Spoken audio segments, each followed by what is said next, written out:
Bluff Historic Preservation Commission, our regular meeting of October 9, 2019. Could you take the roll, please? Certainly. Member Jersh? Here. Member Nickel? Here. Member Richardson is absent. Member Bergman? Here. Member Liebold is absent. Chair Kraus? Here. You have a quorum? Thank you. First, or agenda item number 2, the consideration of the September 11, 2019 regular meeting minutes. They were in our packet that was distributed over the weekend. I would entertain a motion to approve. I'll make a motion to approve. Second, Second. any discussion? All in Yeah. favor signify by saying aye. Aye. Aye. Opposed? Thank you. Third item is non-agenda items and visitors. We allocate a portion of every meeting to individuals in the audience who would like to comment. Our vast audience says no, no one wants to talk. Thank you. So our basic meeting tonight is really a relatively short discussion, I think, of the next steps for choosing Lake Bluff. Glenn nicely put a memo together, and I'll go first through the committee reports to the degree we have reports. And then I want to have just a little bit of discussion about the ordinance, the redraft of the ordinance. And then that'll pretty much be it for tonight. So let me start. Mine is easy. The branding subcommittee, I met with myself, and we decided we're not doing anything until after we have a new ordinance. So I did meet. I had a very nice meeting, had a nice cup of coffee, and decided that we'll just... Who bought? I bought, interestingly enough. Okay, Lake Bluff Online, so this is the concept of populating the database. Who would like to, Janie or Lois, give a update, if any? We have looked at some information. We have looked at what, I've read about halfway through Susan Benjamin's report. And we are, identifying, we're gonna work on taking the list of homes that have been designated significant and try and put those, I think a lot of it already seems to be in a database, so what? Did you get into the whole database yet? Yeah, It's yeah. pretty amazing The Lake Bluff? how big that is. Yeah, there's a lot of columns in it, and, rather than, I don't know, Glenn, you would be the one person to know about this, but, to put the narratives that we have from the tours into those, that seems like it should be a link more than it would be a cell in a spreadsheet. I don't know how. I don't think so, because we're talking about a Word document. How often do you update the little biography, the little building histories? How often do we update them? Yeah, do they change? I mean, in I the don't tours? think Yeah. so. We just updated them Well, yeah, in this last year, but Usually what happens, I want to go back to all the copies that I have, because it seems like every time they're updated, we take more information out of them to make. why don't we do this? Why don't you identify somewhere in whatever you're doing as a master record, the fact that a narrative exists in the History Museum walking tours for now, and then we'll worry later about how to get Oh, that okay, information. that's a good idea. Yeah, just that it exists. Okay. And then the same thing for the ones that you're looking at. Take a look through the records in the History Museum itself. I can show you where they are.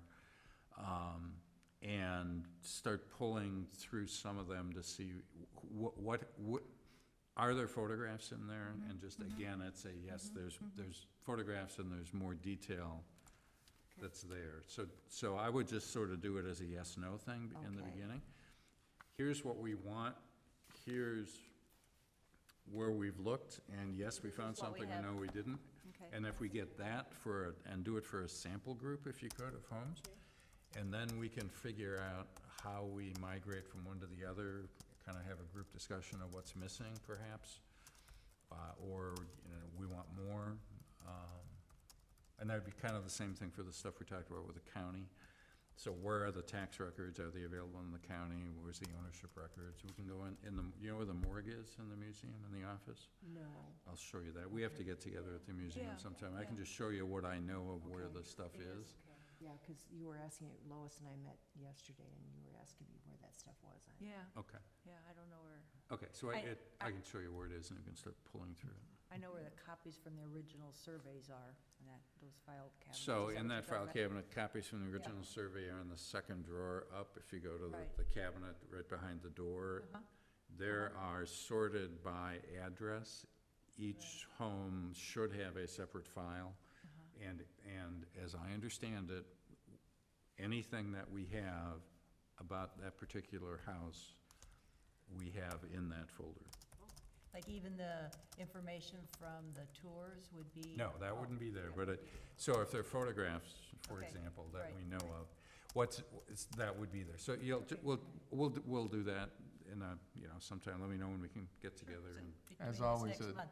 A gentle reminder that. I know, meeting that's just one of, appearances. I'll go with each one of them separately. I don't Yeah. have to stand outside. I wanted to say it for the record. I know. What's also not, so we can do that, and you can take a look at it. Great. I'd also suggest going through Elmer's book, or going through all the source documents and just, Do you have a copy of that? Elmer's book, yeah. yeah, and that's, We were gonna go through and index yeah, the perfect. different homes in there. So you're on the right track, it sounds perfect, let's just keep working on that. Okay. That's great stuff.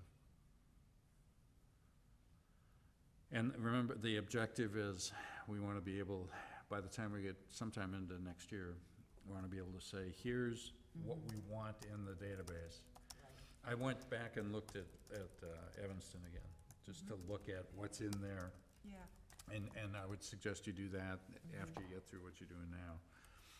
Cause they have some things that I don't know whether we need, like all the building, the Evanston approved building permits that modified the structure with detail as to what they did. They changed the windows, they changed the doors. Yeah. We may or may not want that. We have to sort of see what we have and whether we can get stuff from the village. And I would talk with this guy too about, I discovered an old memo that you had, a couple of years ago, had sent to It's old now. to the commission, yeah, talk about old history, about the availability of photographs in Village Hall. There used to be a process when a house was demolished, that photographs were taken before. So you can pick his brain about, and actually, we should probably talk with George Russell too. Has anybody scanned that file? Those were all gel photographs back in the day. We've found a binder that looks like it's most of these. At some point, it stopped being kept up, so there's a few year gap in there, but a lot of the big, like to donate that to the museum. Be a good place to put it. I think we could arrange a copy, yeah. So, Someone told me, To your point about having all of the building records in the Evanston file, that may just be a linkage to the city of Evanston's department, and it just feeds up all the I time. don't think so, just by the way it's written. It's written in easy to understand language. It's not written in the form of an application. It actually, it's brief and succinct in terms of what was done. Oh, so it's not just all the forms? No, no. no, it's actually a write-up, which is Yeah. very helpful. Okay. when you- I went on and I just randomly chose a house and There you go. did the template. And then, so they have all kinds of information about, the when built, the architect, all different, when it was, building permits, how much it originally cost, but then they have a long narrative all about the architect and the composition of the home. It's really good information. So maybe we could look at something like this, too. Yes, yeah. And I was just going to add about the photographs. I heard that the township office has the original photographs that were of all of the homes. That would in, be great. like, I Bluff, hadn't maybe? heard that before. The township, as part of their tax assessment, will have some lineage of photography. How easy that is to get at, I'm not sure. I mean, they're only digitized to a point. Okay, I'll talk to Terry and ask her if they have it. They have also, from time to time, cleaned out their warehouse. Hmm. At one point, they came to the History Museum and said, we're dumping all of our, we're dumping 60 years of tax records. There's some enormous pile of stuff like that. And the thing that made the tax records neat was it also carried the ownership changes all of the other additions and stuff like that. So if you didn't have the building records, and if you didn't have this and that, that was another way of accessing several different sources of data. And we didn't have the manpower, we didn't have the ability to extract out of the county or out of the township pile just the Lake Bluff stuff. And Oh, we watched that just go in the dumpster, yeah. okay. So, but But I'll check with they- the supervisor tomorrow and they find may out only, if they they have. may only go back to a certain point in time. Sure. And they may have dusty files somewhere that, it would be good to know what we We do with them. like dusty files. Yeah. Okay, great. Sounds like a lot of work going on there. Paul, I was Paul's administrative assistant today, Yes, trying, that's for you. if you remember this original document, I extracted this from the Lake Bluff database. It's the significant structures, so it doesn't include any of the terrace information yet. It's the significant structures only. I arbitrarily selected a number of columns. It was sorted by street. And then Paul nicely went through, and you wanted to describe the columns you put on the So- side. But before you describe them, he asked me if I could sort this by the far right column, and I completely screwed it up, and now it's not sorted by anything, so. Sorry. This random list of 105 houses, as Steve says, it's the top 105 significant houses on the list. Okay. And the database came to me sorted by alpha on the street name. So it should say Armour is the first street, and then there's Arden Shore becomes the second street, and it went through that way. What I did was I added the blue color and the red color to the database. The blue color is for national registration in some form. So either the building is a national landmark in and of its own right, or it's part of a district. And then the red column is whether they have come to us and been locally landmarked. And so that's where we get the red and the blue columns. If they were either red or blue, I gave them a designation of A on the very far right side, knowing that if we did a data sort, I wanted them at the top of the data sort. Then I went through the rest of the houses that I felt I didn't have enough information about or had significant questions about, I put a question mark next to. Then there's other houses where it just simply says the word gone. That's self-explanatory. This got sorted, if you look down on if you look on the second page, down 1, 2, 3, 4, 5, 6, down about 7 rows, it gives you the heading for the entire database.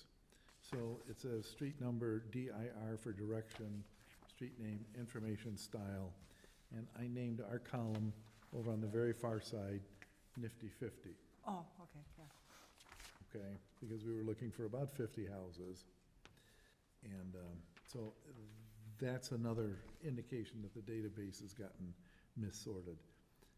Then as you go down the list, you'll find the letter N, and that's for a house that I don't think we need to promote as being part of our top 50. It's not to say that they're not significant, it's just they're not in the top 50.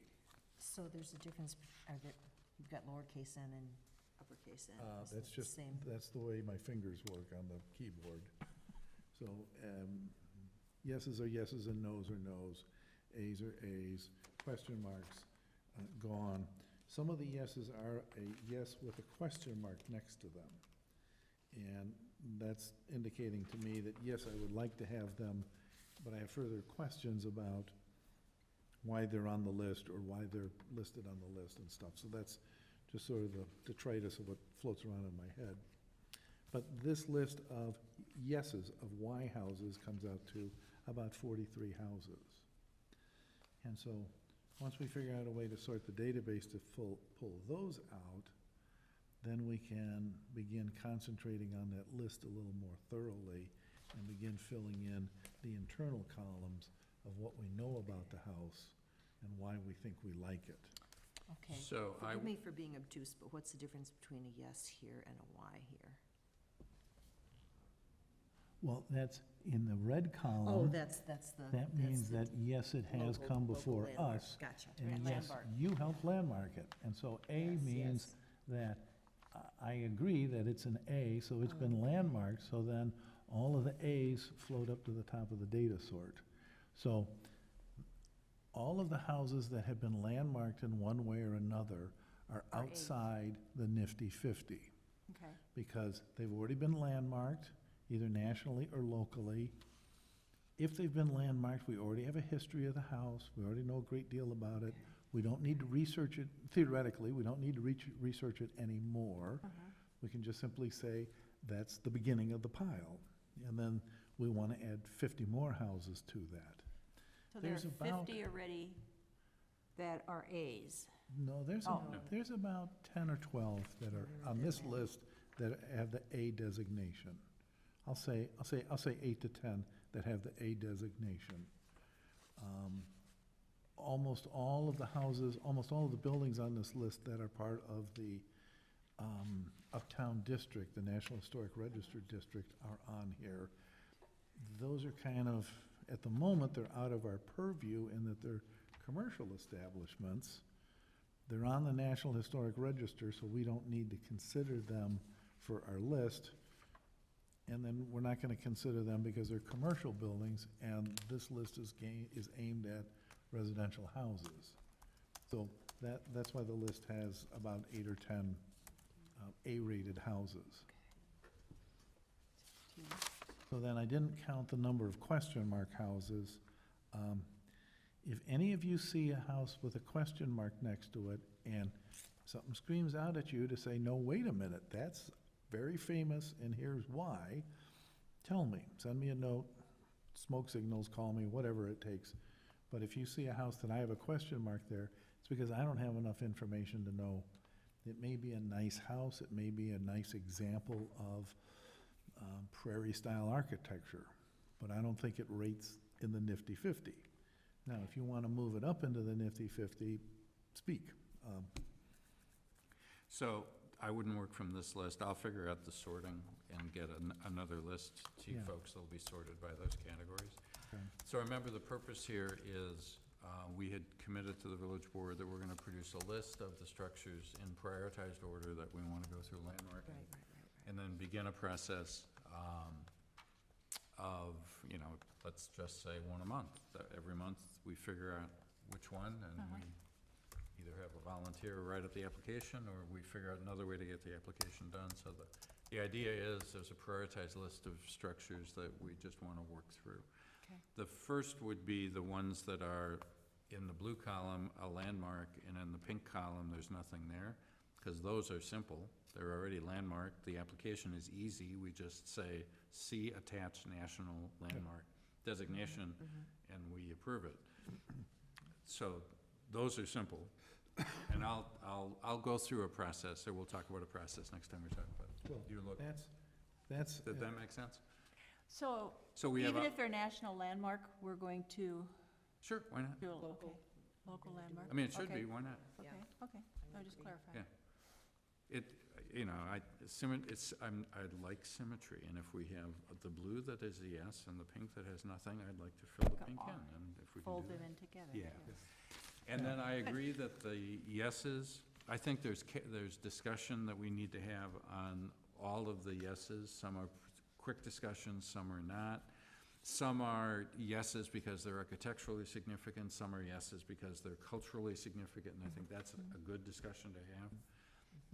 But we'll just start chunking through this list. It's a great beginning. Thanks for going through. what I want to do is, once we get the sorting system figured out, then begin prioritizing all of the yeses. Yep. Leave the list intact at 105, but then take all of the yeses and prioritize them by yes number 1, yes number 2, and give them another further rating, so that we really get the cream up at the top and Good. identify the top 10 houses. Yep.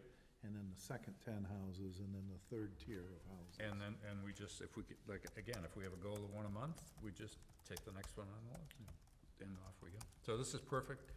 Thanks for going through the village and looking at all these houses, and hope you had a good time doing it. Actually, some of the houses with question marks, I couldn't find a house. Ah. And so you're And right. Lake Bluff does seem to have a problem with being able to easily find the street sign, right? The house number on the Well, house? yeah, but at this time of year, you have to drive around, you have to look around the vegetation Well, that's too, true. because there's a lot of times the bushes are in the way and stuff. I So you had- drove around and looked at all the homes? Most of them. I had a couple of nannies looking at me, and they're like, who are you? And a couple of Yeah. homeowners come out, I talked to a couple of people and stuff, so that's kind of Okay, fun. perfect. So I'll put Why are you- this, Why are you Why are you lurking in my, perusing? why are you in my front yard? You know? I'll get this list in the right order and send it off to everybody, and we can just look at it, and it'll just keep coming up on our Yeah. agenda. Okay, perfect. Districts and sites Lois? Well, Sherry and I didn't meet this past month.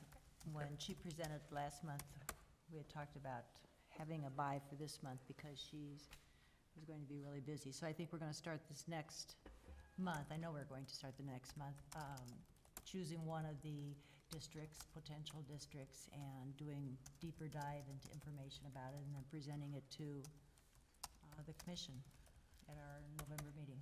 Great. Okay, let's move on to the revisions of the ordinance. I know there's been some internal discussion with staff and with outside attorneys in the theoretical foundation for a new ordinance. There are, in our memo, there are 4 themes that staff would like some feedback from us tonight as the drafting process begins, which we'll do. And then there's also a chart that shows, a good chart that shows what some of the other villages around us are doing. And also, when Glenn and I met and chatted about process here, and we thought, well, would the commission like to meet with representatives from these or other villages and have a workshop session, probably a Saturday or probably it would be a special meeting, and be able, we'd need to organize it, somebody would have to take charge of that and have questions that we want asked, why do you do it this way, why do you not do it this way? Would that be helpful? I think so. Mhm. Yeah. And just to control expectations, I've picked up the phone a little bit already on this. I've gotten some good responses, some not as warm responses. It will take some time to see how good of a group we can pull together, but we're willing to make the effort if there's a desire to try and convene that. And another option would be for a committee of 2 to go to visit them, if they can't take the time, is to go to those offices and meet with them following, with a list of Have some standardized questions. standardized, yeah. So that would be another option that might be easier than trying to get them all together with a special meeting, so. And I had thought that, and these would be staffers within Okay, the Glenn's. villages. I had also thought, I haven't committed fully Scary yet, thought, but I right? had also thought that I might reach out to the chairs of the Historic Preservation Commissions and offer to, have a cup of coffee and talk about from a more political perspective or a community perspective, not staff perspective, and see if we can learn something there. And the idea is to try to flesh out, rather than just look at a chart, try to flesh out some of the rationale behind it. So that's kind of where we are with that. And Glenn, if you could, at this point, I think just continue working with some staff, and you could throw in now that, instead of having us all together at once, that maybe we just Yeah. have a subcommittee come and talk. I suspect the natural will be, I don't know how much committee participation or commission participation we'll get. I suspect I'll probably, staffers from at least half the communities we're interested in will be able to walk up. I think that'll be That'd be minimum great. viable, and at that point, we'll see if the others want to jump in. That'd be great. That's I was thinking that the staff people might be more tractable in getting them to meet. Kathy Cerniak is certainly an absolute wealth of information and been living it for, 20 years. The people out in Libertyville are very strong also. So that might be an avenue also.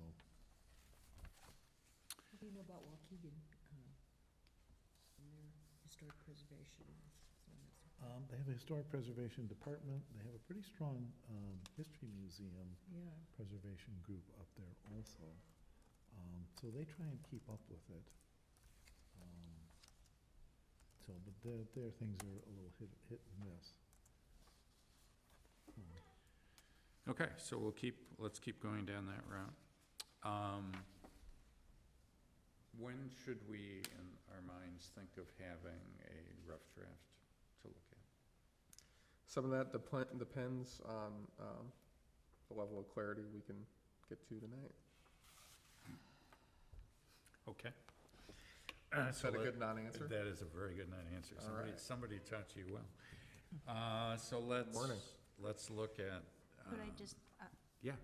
clarification, so you're going to check with other counterparts in other villages? Where are we gonna proceed with this?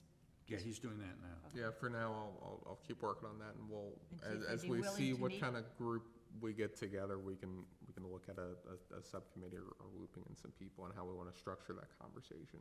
Okay.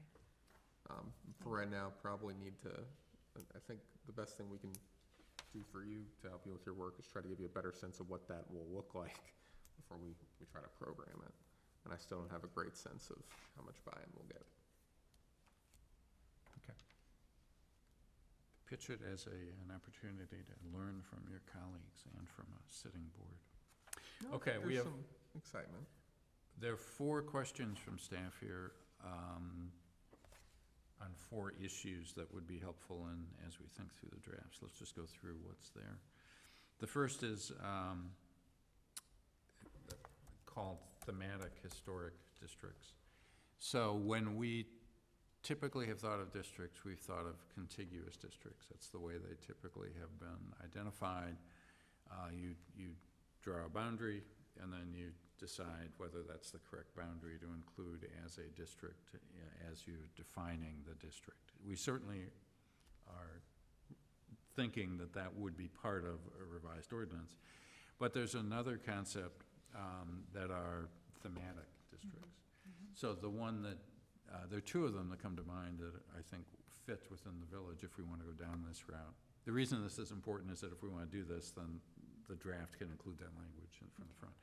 So 2 of them. One are the camp meeting era hotels and boarding houses. So those could each be identified as being component, and they don't exist, so they're theoretical districts, right? But they would be included as the linkage is because they were inns and guest houses and the camp meeting grounds. The second, which is of more substance, are the estates. So some of the estates exist, some of the estates don't exist, but we could have an estate district in Lake Bluff that would include all of the estates in one easy place, which is sort of how people, I think of those, and have a separate identified area. I don't know, district is probably whatever we call it, but have those separately identified and separately memorialized. Does that make sense? So they don't have to be contiguous, They don't have to be contiguous. That's the whole idea here, is they're not contiguous, they're part of a theoretical whole. We had talked at one point, I think when we first started talking about thematic districts, areas or neighborhoods, whatever, about having the south estate area down on Moffett Road, the north district, north area, which would be Crabtree Farm and north of there, and then a third group for the Green Bay Road houses. At that point, you've clumped all 3 sets of them into 3 different themes, but I suppose if you dump them all into one bucket, Yeah. it kind of all fits too. Yeah. So, but we had sort of pointed out there's, each one has a slightly different developmental history. And all this stuff down here is part of Ferry Field, has this very strong, very centric development going back to Mr. Ferry and this huge piece of property that he had. Mr. Ferry and his field. Yeah, and he kept cleaving off, 20-acre parcels to people who would buy them and build estates on them. And I think the developmental history of each of those areas separately, but I think their similarities in being in a quote-unquote estate in Lake Bluff during a certain time, built during a certain time period, is enough similarity that we can group them together and then describe them through a series of different tabs, if you would. Mhm. Just FYI, as you know, the History Museum and the Lake Bluff 125 celebration is working to get funding for a legacy gift for the village, which is a history walk. Yeah. And the software that is being looked at would allow for mini tours. So when we think of having these thematic districts, you should be able to, on the app, click on, look at all walks, and you could then, if you just want to look at the hotels, could just look at the hotels, and you have a route. And you could just do that, you could just do the estates and any other areas that we'd want to do. So it fits in really nicely with what that might be. Just to fill out the discussion, the National Historic Register does recognize thematic National Historic Register districts. And there's a very large one, I'm not sure if it's by state or if it's by several states in the Midwest here, but it's Illinois, Wisconsin, and part of Iowa. And they have designated round barns. Yeah. And Yeah. the Pomeranians, the Germans from Pomerania, the Pomeranians who came from Germany, or the Germans who came from Pomerania, had a specific, very intellectual concept about having round barns as a labor-saving technique, as an energy-saving technique, and they're built in a very specific way. Once you see the first one, you'll recognize everyone after that. And so they sort of end up getting sprinkled. They're about 20 or 30 miles apart, sort of throughout the Midwest, upper Illinois and southern Wisconsin. And Yeah, that's neat. they're fun to go through. Are covered bridges under the same, And yes, I believe Category. covered bridges. and might I be know also. the city of Chicago just put a thematic district together north of Chicago. The lake on the east, Chicago on the south, I'm not sure what's on the west, Ashland maybe, and the north is probably Lincoln Park. Chicago Avenue? Chicago Avenue on the south, yeah. For three-story, the classic kind of brick three-story walk-up apartment houses that are still original, and they've identified maybe 20 of them in this area, linked together by what they did Okay. and the fact that they still exist. So there's lots of really neat examples. Okay, let's go to the second one, and can you summarize these? So this is demolition by neglect. Sure, and I would step back and say just that we did this in response to your requests. Let's go out, let's look at, other innovative tools, and we just want to present those.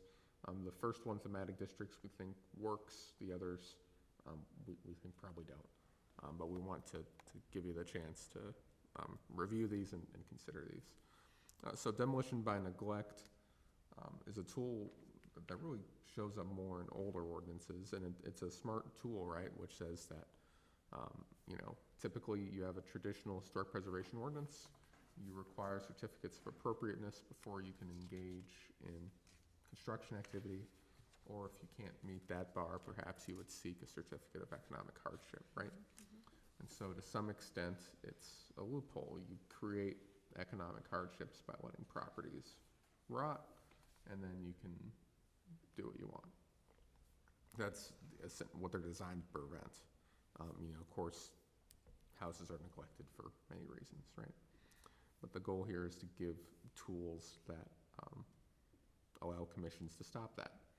So here, what's relatively new, maybe 15 years ago or so, and the village has this, is the International Property Maintenance Code. And so if you want to look at it, as far as building codes go, it's one you can actually read. It's still very boring. I won't dress that up, but it's 20, 30 pages long. And it has very empirically, here are things that make a house dangerous, or here are things that make a house neglected. The wall coverings are falling off. The structural members are loose. There are rats, things like that. It's very empirical. And so we think that tool, at least in our review, is,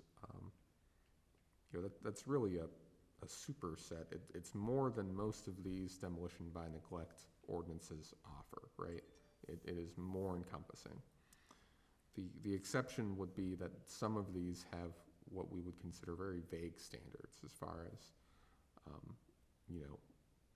disrepair or neglect that threatens the historic character of houses. I mean, the standard's that broad, and that, that can pose, that poses its own set of problems to look at. So in our review, and again, these type of tools, not very common in the suburbs around here, we think we've got the right tools in place if this type of situation were to occur. Although it's worth noting also that our ordinance doesn't have the same incentives for this type of situation to occur intentionally. We already do have some sort of building codes in place that once a certain state of disrepair occurs, the village steps in and does something about it, right? Yep. Yeah. That's what this is, right? Yeah. This International property? Is that international code? Yeah, so So if the roof on the porch finally rots and falls in, and the place is looking awfully skanky and hasn't been painted, and the window panes are starting to fall out of the window frames, rather than having the HPC go in there and say, you're letting your house fall apart, we send the building inspector over, and he says, fix your house, or I'm gonna put a red tag on it or something, right? And so, do we have an understanding that the building inspector has the time and the capacity to enforce this? I don't know that he's ever had to use it, but. it's, one of the perks of being in a very affluent community is there's a lot of, certainly there are still situations that need to lead to neglect, but there are a lot of economic incentives to keep you from getting that far down that road. Now, the problem we run into here more is, houses aren't updated, and this is a personal opinion, right, but professional one, they aren't updated, they become economically irrelevant, and those same pressures start to work against preservation. But as long as, I think from our perspective, as long as we're comfortable that existing village codes and policies allow for that, for the intervention when a property owner is not maintaining their structure. If we would agree with staff's recommendation, it would simply say, yeah, we've got it in the existing ordinances, it applies to all houses in the village, so it applies to historic houses as well. We don't need anything special, right? And Okay. so HPC won't get involved in monitoring homes. Correct. We would probably let you know if this situation were to come up in regards to a landmark. Okay. Urban conservation districts. Yeah, so this is a very trendy subject the last 10 years or so. The idea is sort of historic district without the historic, right? There are areas that are being subject to gentrification or that are being subject to rapid rates of change, and maybe the historic element isn't there, but you try to capture the other things that make historic districts an attractive policy tool, right? You try to implement the architectural review based on design guidelines, or in other formulations, maybe you've got a special zoning overlay where you prescribe certain restrictions or fiddle with what's there to make future building look more like what's present. So kind of two approaches, one name, right? So on the first, residential design review is a controversial subject in the village. This group has recommended changes to that approach, right? Perhaps, or that those should be considered. If that's something that's desired, you know, there's no need to make a separate district for it. There's only so much village to go around and cut in the districts. You know, it would make sense to apply that tool village-wide.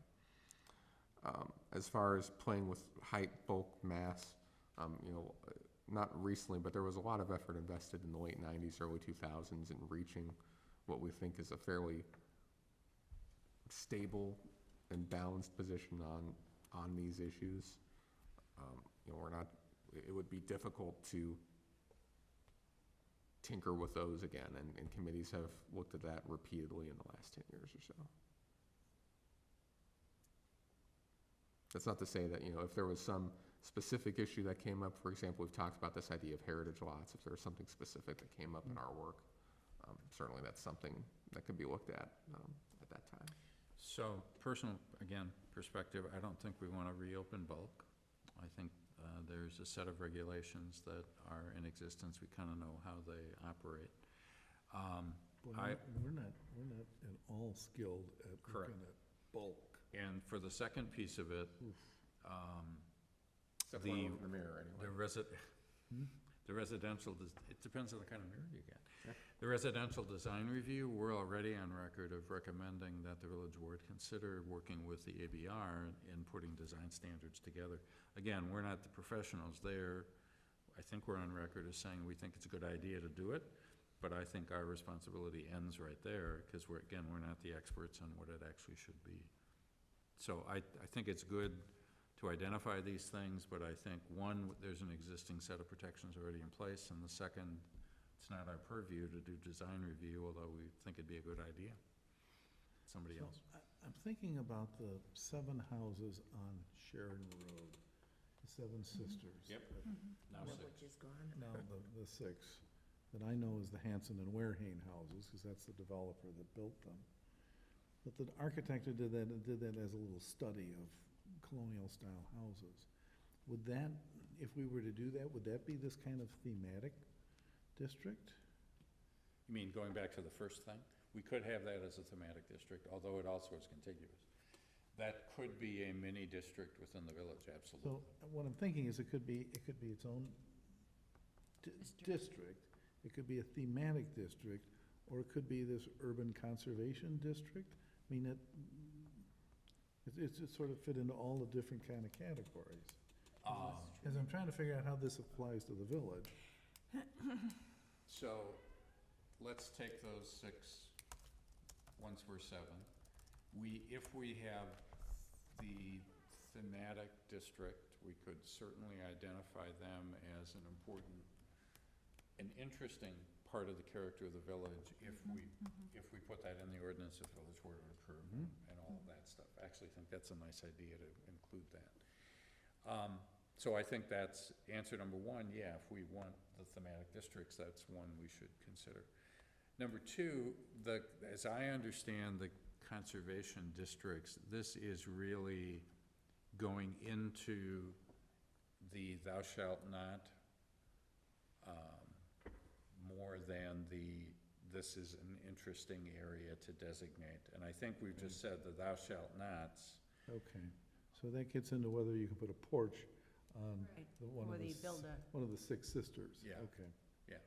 So I think we don't want to redo bulk because we're not the experts, and standards, design standards are something for someone else to do. What we could consider, if we so choose, is to landmark those structures. If we think they're important enough, we could landmark them, and then we could have the discussion about the porch. But I think that's, Down the road. and I think we have the tools in place in the ordinance, or we'll have in the new ordinance to do that. Okay? Great.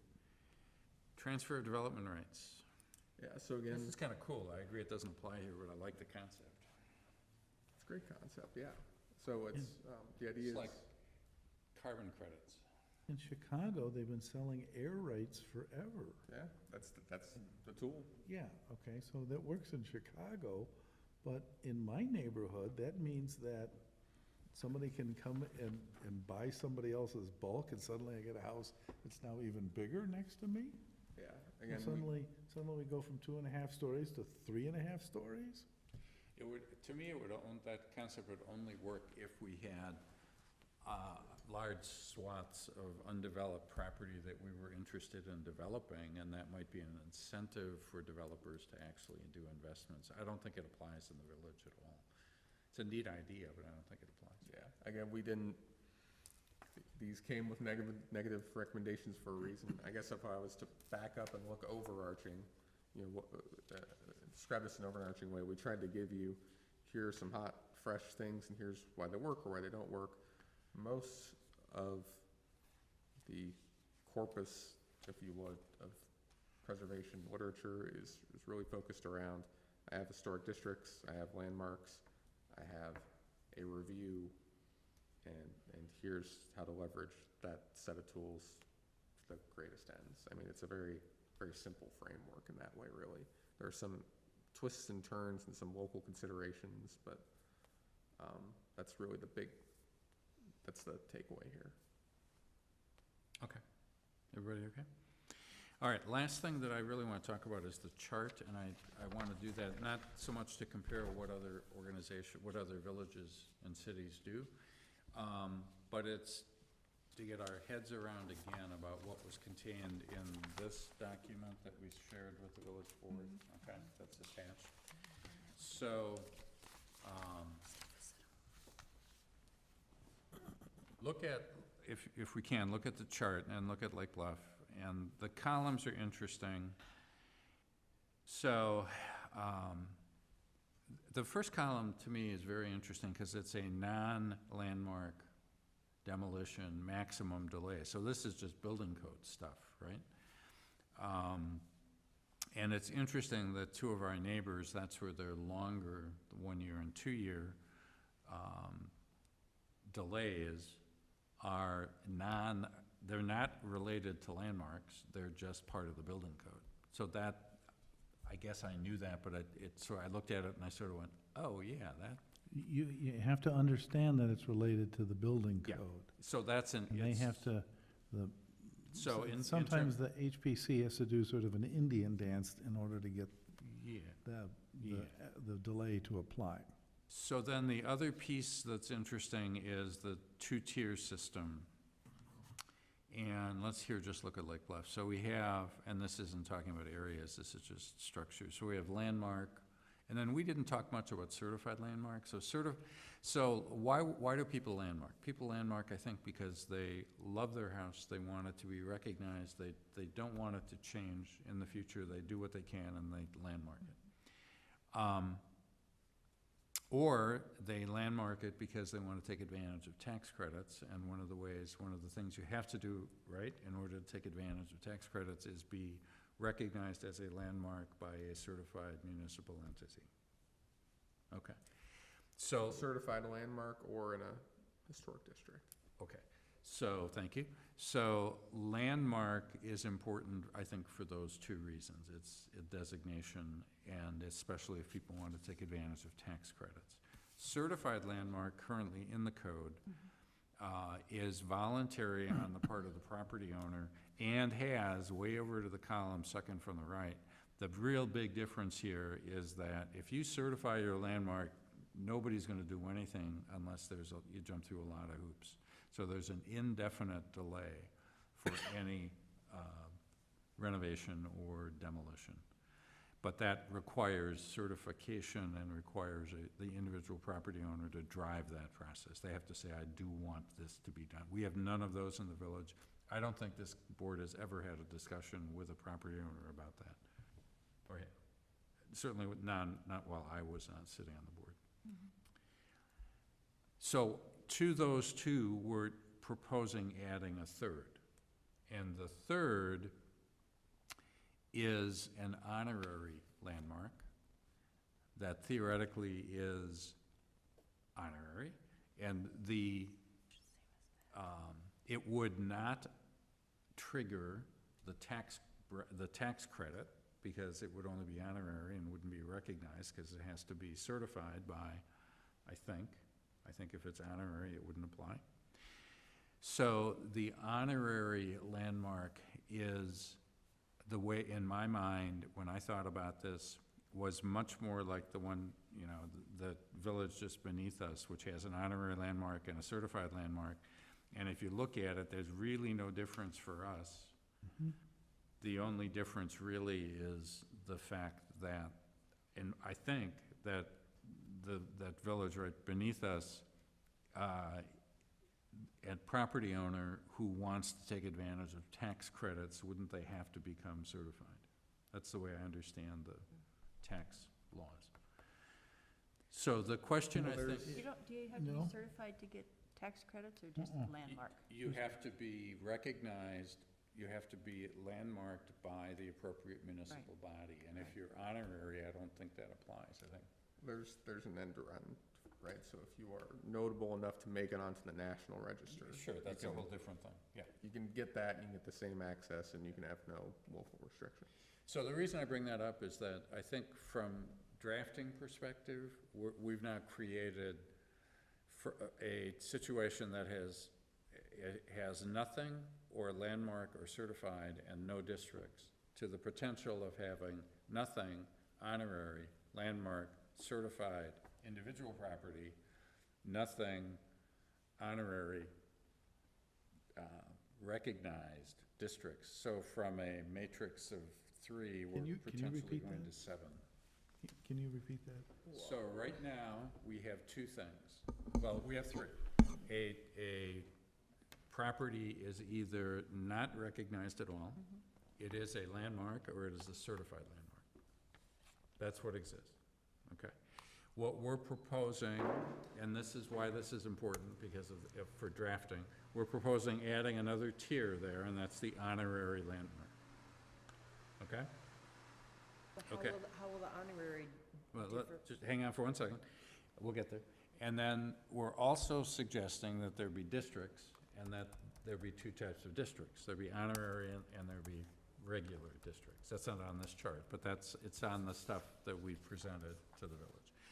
So from the complexity of drafting, we're going from a 3-tier, no, regular, and certified, to a 4 plus 2. So we're adding more processes. Who is that? Where is that? Actually, I know what that is. That's Budapest. Do you mind if I give a visual look at this? No, go ahead. That'd be Oh, helpful. All right. So, and this is just to try to illustrate cleanly. So here's where we are right now, right?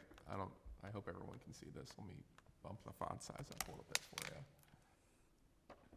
And we'll do a little wrap. So right now, there's, well, let's add this in.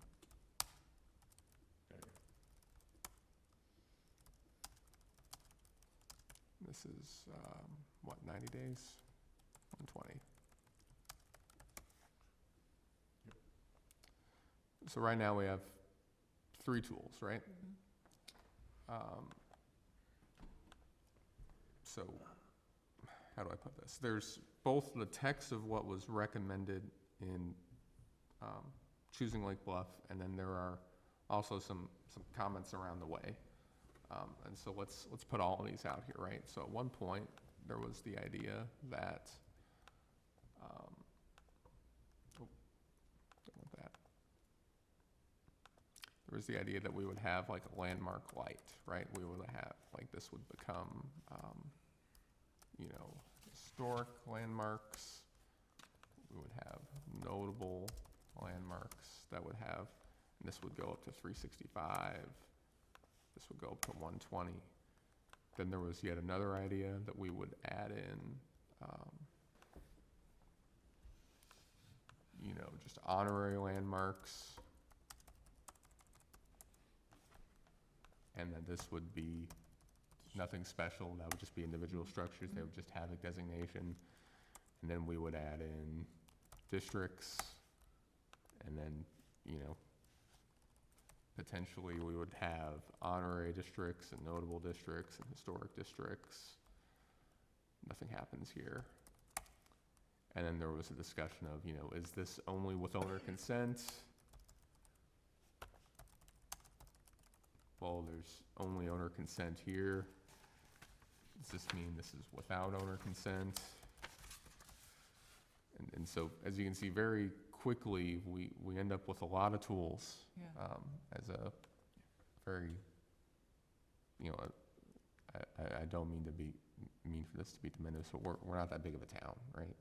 And there's only so much granularity to come across and degrees of significance here.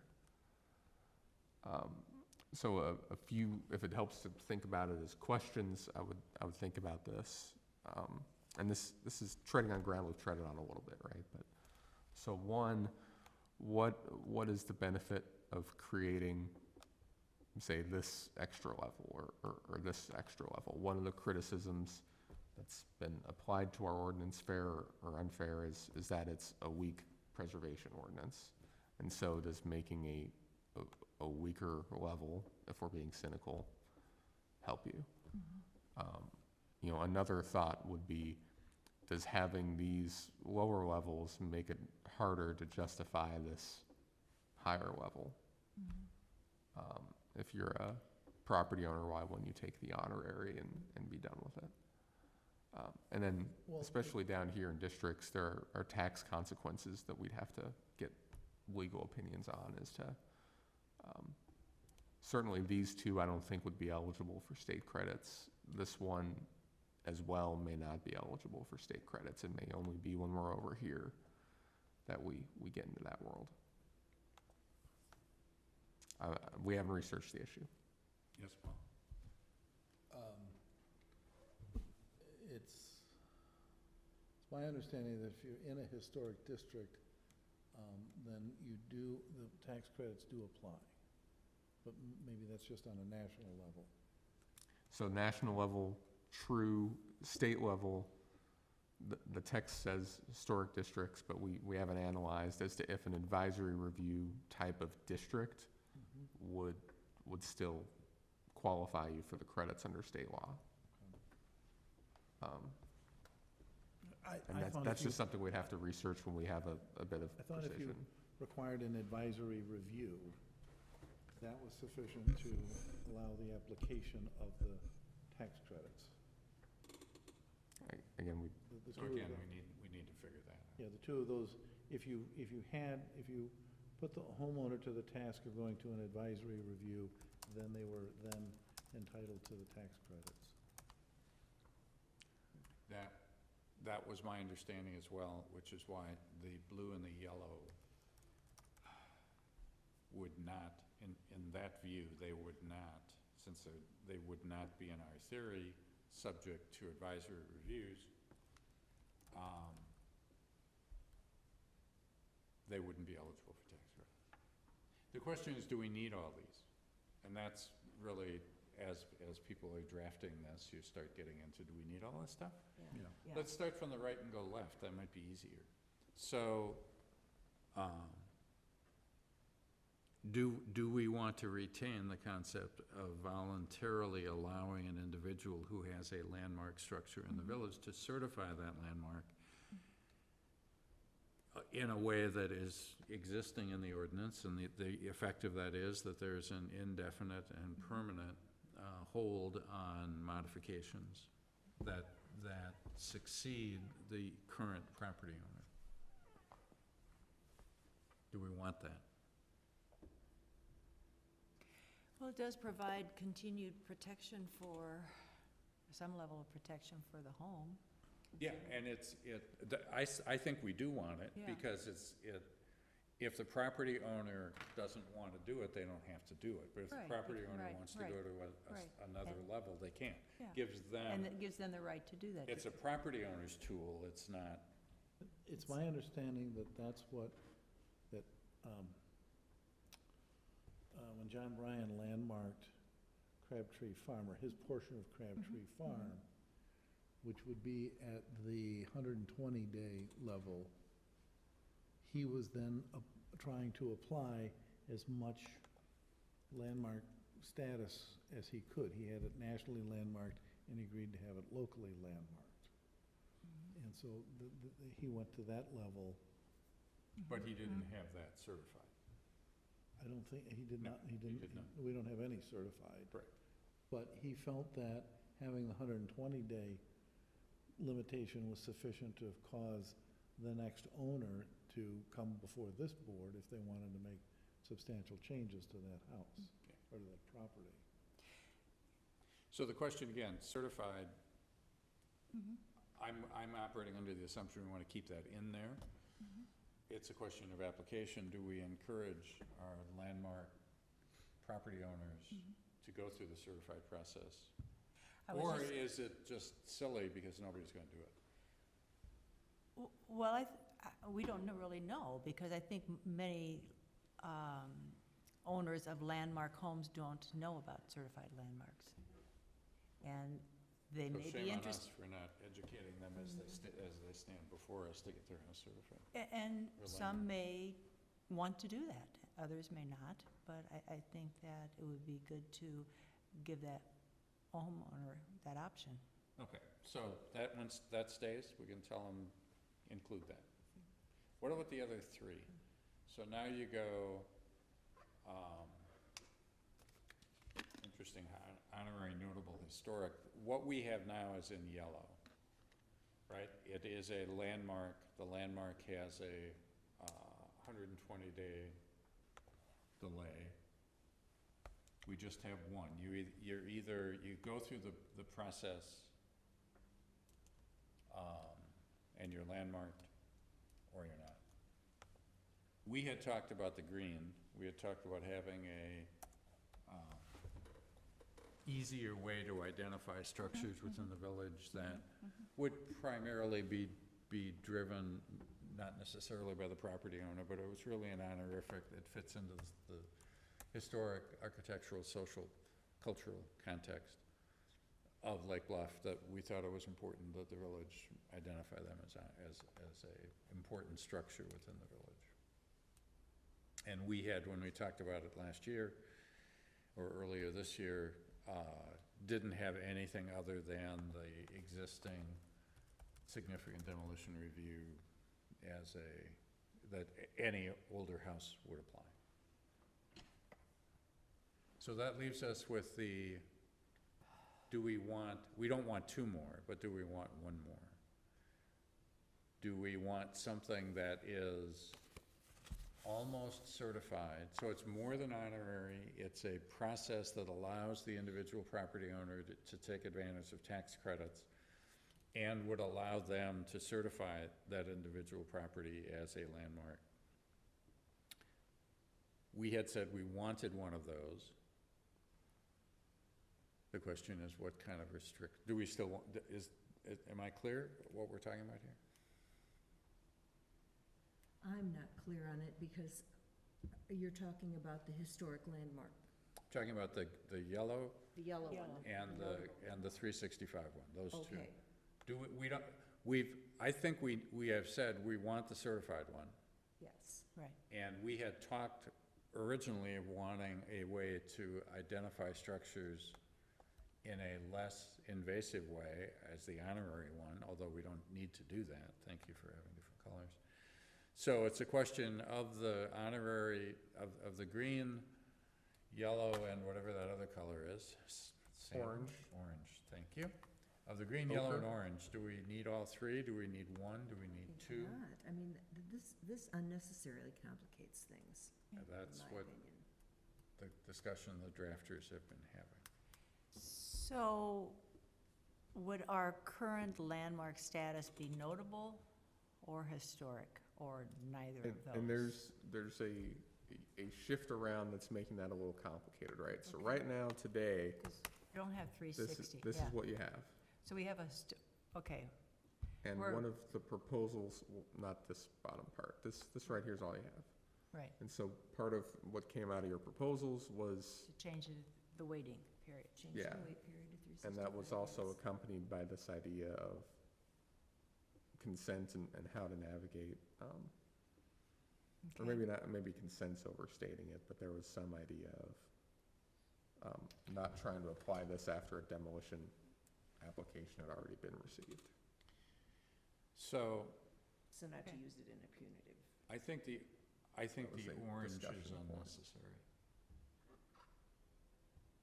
The 365, that wait period, the 365 days? So, Well, the level, right? I'm confused now between historic and certified. So you have the orange and then the gray. What's the distinction between the orange and the gray?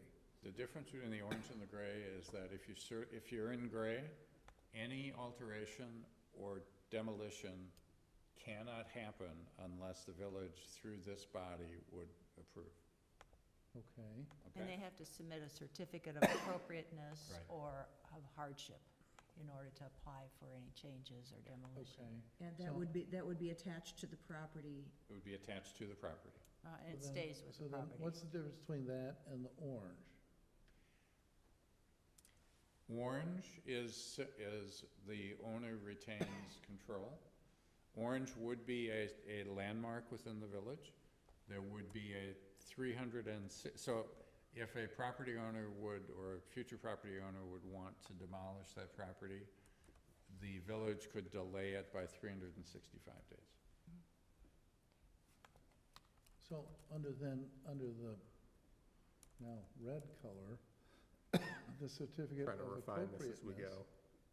Does the certificate of appropriateness, the question comes up, I want to tear my house down. Certificate of Okay, appropriateness. so does the that's the certificate, if the certificate of appropriateness is denied, I want to tear my house down because I want to tear my house down, does then a 365-day limit apply to the No. denial of the certificate of appropriateness? Yeah, Or is it just simply permanent? it's permanent. Mhm. So there would obviously need to be recourse for a property owner, and that's where the certificate of appropriateness would come from, which would trigger all kinds of appeals and everything else. But from the perspective of the Historic Preservation Commission, if you certify a landmark, you're not gonna change it and you're not gonna tear it down. It seems to me that you're going to end up with the orange and the red. Those are going to end up naturally merging in that you can't, under the 365, under the orange, you can't say, or, excuse me, under the red, you can't say under the certificate of appropriateness, no, you can't tear your house down forever. The state law, federal law isn't going to allow you to hold somebody's property up like that at some point. Without an appropriate process, and that is the certificate of appropriateness process. No, but you've gone through the certificate of appropriateness, Oh, yeah, then and there's, it's been denied. but then it's from the perspective of the ordinance, the HPC ordinance, the certificate of appropriateness is the process that a person would take if they would want to do something with that property. And it's And denied. it's denied, and then what? Then what Then happens? can they Yeah, appeal to the village So, board? my point is, No? if it's denied, There's the existing denied for- process, it's denied for how long? this exists, the red process exists in our We current have it ordinance. yeah, but it's subject to a time clock. What I'm asking is, what's the time clock for the red? So to clear this up, every landmark in the village right now is not the red. It is just subject to an advisory review that has a time clock. Which What is is the, always- which is the yellow. Yeah, Pretty much. what has always existed in our code, the way that most landmark ordinances work, ours doesn't, is the certificate of appropriateness, certificate of economic hardship concept. So to really lay it out, let's say someone wants to go all the way. I want to demolish this house, give me a certificate of appropriateness. You never get that. Give me a certificate of economic hardship. Here's the basis of the hardship. This house has no economic value anymore. I shouldn't be forced to keep it. In all likelihood, there are lawyers involved at this point. We evaluate it closely. We say, yes, there is a hardship. You can tear it down anyway. We don't like it. Here you go. Or we say, no, you created this hardship. There isn't a hardship. You haven't proved that you've tried to work your way out of the hardship. You can't tear this down. Now, then in all likelihood, we go to court. But these have been tried. Throughout the country, they hold up in court if you do it right. They do. There was just an article in the Wall Street Journal about that. Mhm.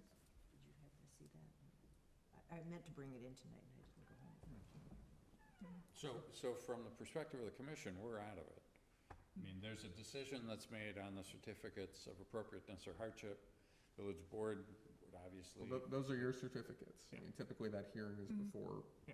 and there's probably an appeal to the village board, but we're at one, there's a decision we make and then it goes into Okay. and I'm assuming we wanna keep that in the ordinance. And candidly, that we wanna do a better job at encouraging people to apply for certified. So I- let me understand this, that what we call now local landmarking Is yellow. is the yellow. So, I'll go back to what I said a little while ago. To me, the orange is redundant. I don't think we need it. So I think and take notable off and just put a landmark there. So that's what currently exists. All we would then be doing is adding, well, so what exists now is the yellow and the red. In my view, if somebody is yellow and they go through the process of having their property landmarked and want to do more, they should go get certified. So I don't know what orange gives us.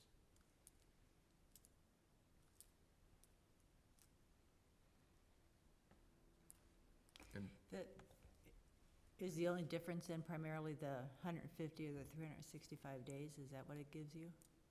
If I'm understanding your intent correctly, it would be that we would do this,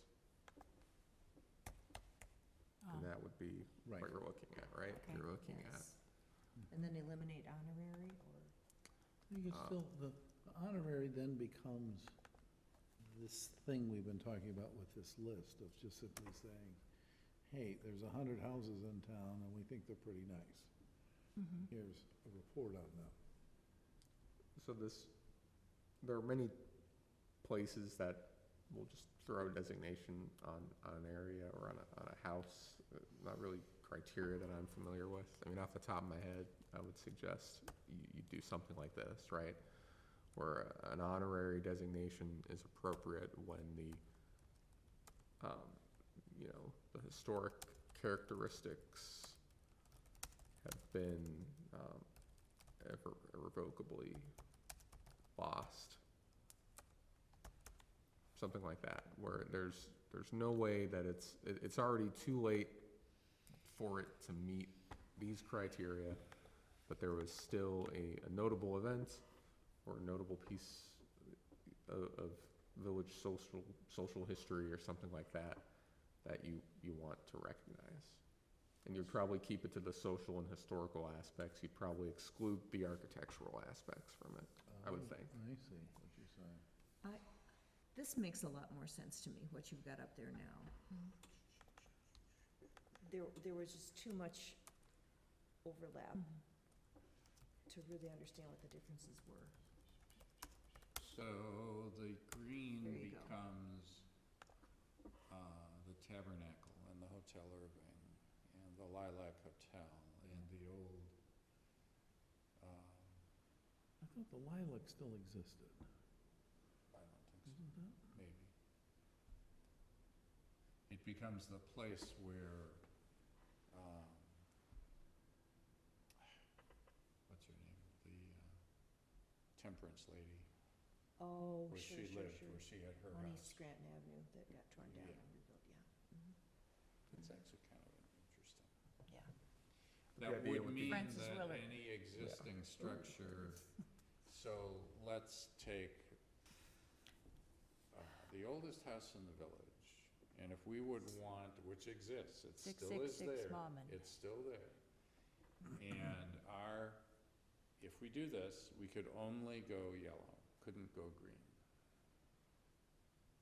Because the because it historic, exists. okay. And all the ones, Finesse the language, right? But Okay, ahead. so if we could finesse the language, well, or maybe not. I mean, part of me says, okay, if a place still exists, and if its integrity is relatively intact, it should be a yellow. Why worry about a green? It should be yellow, it should be lemon. that's the upside of kind of drawing a wall, right? You try to make sure that these things are pushed into a higher category.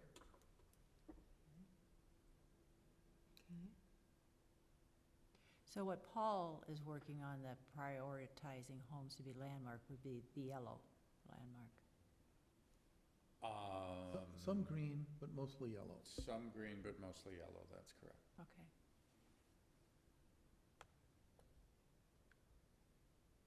And do we, I know you've answered going. this question before, but do we have anything in the red column in? Nothing. No. Now, there are things you could do to make the red column more attractive, right? So right now, I think by the book, it requires a whole extra hearing and notice and application. I expect the village attorney will say if it's already a landmark, the owner can just sign something. It And doesn't certify have to go through a process. So- You know, I said earlier that, Turn up I'm sorry. dial, so, go ahead. I was going to say that a lot of people who have their homes landmarked don't know about the certified status, but I remember when, earlier this year, when we had those homes from Prospect requesting for their homes to be landmarked, several of them specifically said, I don't want a certified landmark, I want the regular landmark. So they had done their research and they knew about certified. And there's some thought that there might be adverse tax consequences to that you might lose the ability to grant an easement and get value from it or something like that. I'd really have to look at, you'll remember Edwin circulated an opinion on that, and we can pull that back up. So, Well, if you do the easement, if you do the preservation easement, you've essentially pushed your house into the red zone, but not from a review with this group, but it's a review from the easement holder. So if Correct. Landmarks Illinois is holding the easement, if you sold 20% of the front facade, if you sold 20% of the value of the front facade of your house to Landmarks Illinois and took $100,000 tax write-off, and that easement, they put an easement on your property, then when they want to go and put a new porch on, they don't necessarily have to come here, but they do have to go talk to Landmarks Illinois. Which is harder, yeah. But also I think the tax implication, right, is if we make you subject to that already, you're not giving anything of value to Landmarks Illinois. You've already surrendered that interest in your property, right? I think that's the argument, if I understand it.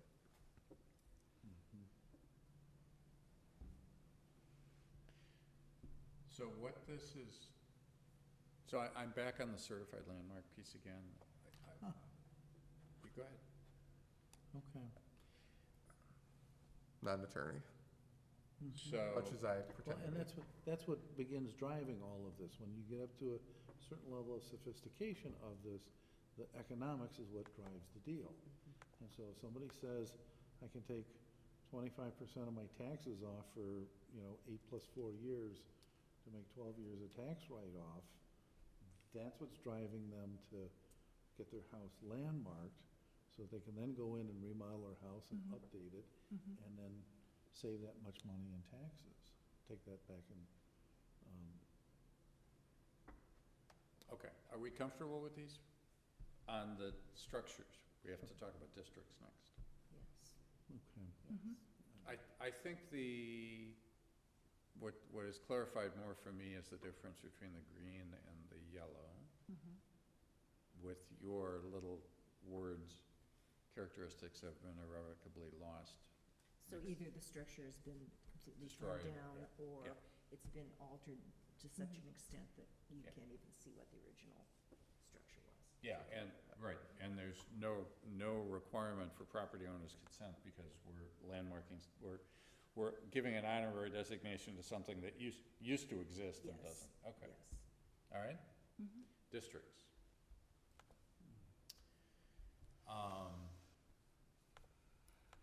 We had suggested 2 levels, correct? Yeah, so if we think about that orange tier, we Yeah. had suggested carrying that over into districts as well.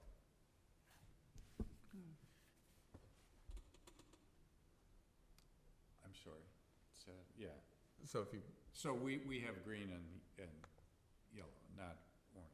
Yeah, so if you, back when this column was still here at 365, there was this idea that maybe there was a second tier of district here. But if we're not gonna have it for a structure, we don't want it for a district, that wouldn't make any sense. I would suggest so, yeah. So take that out. So the orange doesn't apply. So what we're looking at, okay, so what we're looking at are, you know, if we wanna have a district that is the camp meeting area, it, as an honorary district, it makes sense because it doesn't exist as it was, but it really is cool as an idea.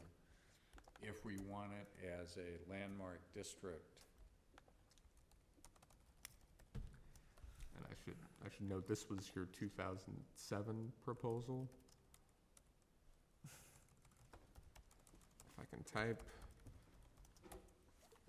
So I don't want to leave out that all of the proposals from this group for districts have talked about a vote of property owners involved, 51% before establishing a district. I presume it's your intent to keep that, but I know not everyone was here when that happened, so I should note that specifically. yeah, I think for districts, we had agreed that a vote of the property, at a minimum of 51% property owners, some of the trustees wanted it to be 75%, whatever it is, that property owners would initiate the landmark request for a district and would need to vote, and the majority rule would apply.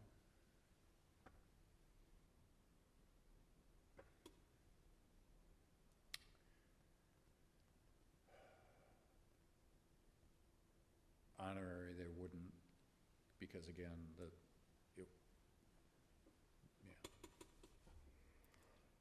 So, here's a couple of things that we need to address.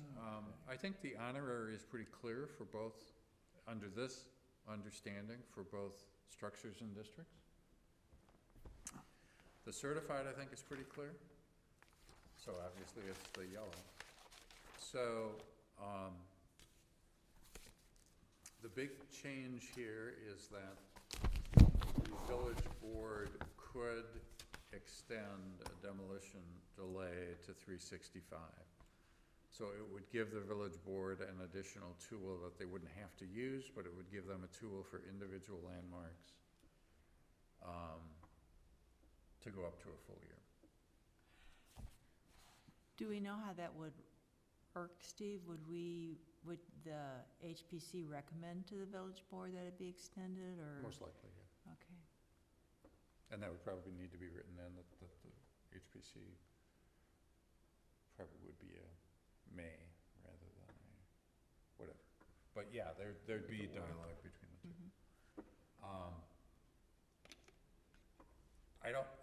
My guess is that, I think the village board looked at this and had some angst, but not complete heartburn.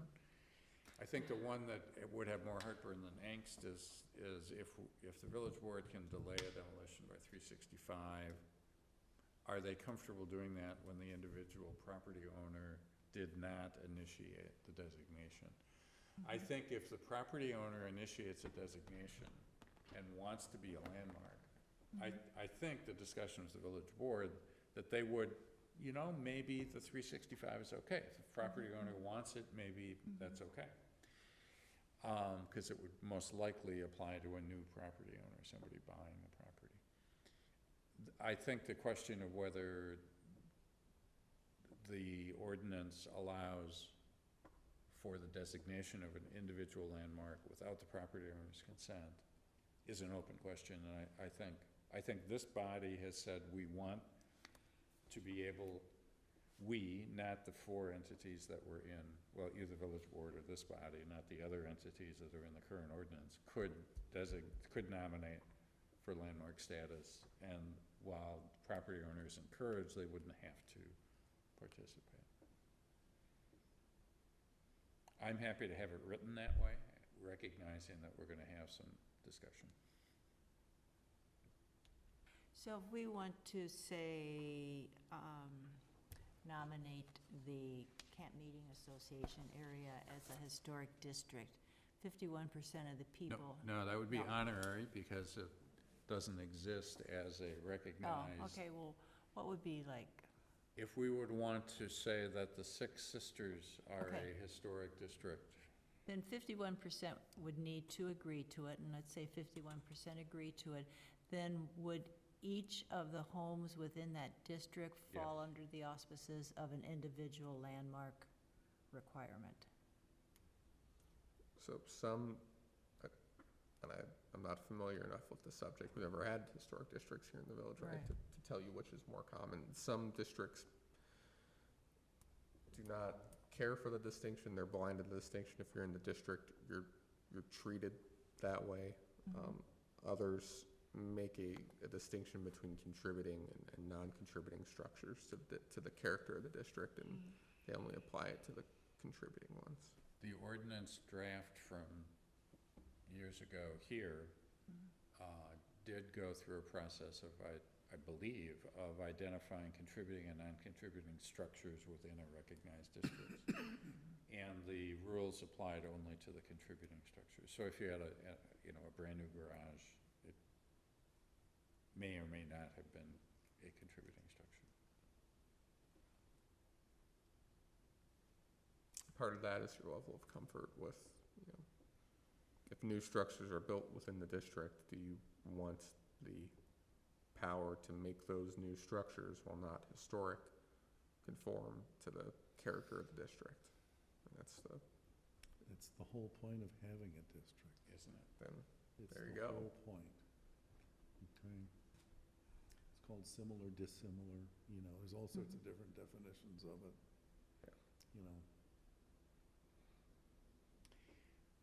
Right, and remember, this is a different animal because the majority of the property owners have agreed to be put under these restrictions. So I think if we're dealing with a property owner majority or more, 75% vote, then I think that we're dealing with restrictions that, I don't know why you have to go to 75%. I don't either, but that's, The national standard is 51% vote in, vote out. and if that's what we recommend, that's what we And recommend. there are hundreds of historic districts across the country. Yep. There are just hundreds of them now. Yep. And why suddenly we have to come up with a 75% standard? Just is- reflecting the You know, group meeting we had. But we'll write it with 51. So we comfortable with this? Does this give you what you need for drafting? certainly, yeah, And is it clear? I mean, this is, okay. I'd say so. Okay. That's all I have for tonight. Staff report. Unless, are we done with this, or do we want to noodle over this more? We're done with this, okay. Staff, Always a chance to change it later, just want to have the clarity for what we bring you next. well, let's see what it looks like. Put it together. See, if you run into too many problems putting it together or something, Yeah. It may be that. and that's why it came here, because he was having trouble even explaining what our theory was to the attorneys who were, down in the weeds of how do you actually draft this. The table helped, I like the table. I'm gonna The keep table's very good. Yep.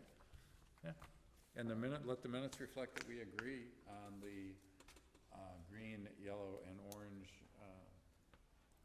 nomenclature.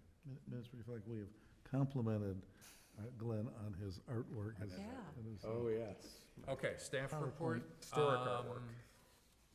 The only thing, I'm not staff, but the only thing that I have, we may have business next month before us, so if you're not gonna be able to be at next month's meeting, let Glenn know right away. Yeah, I think we'll have, At not least sure on timing, but there's a few projects that'll be in the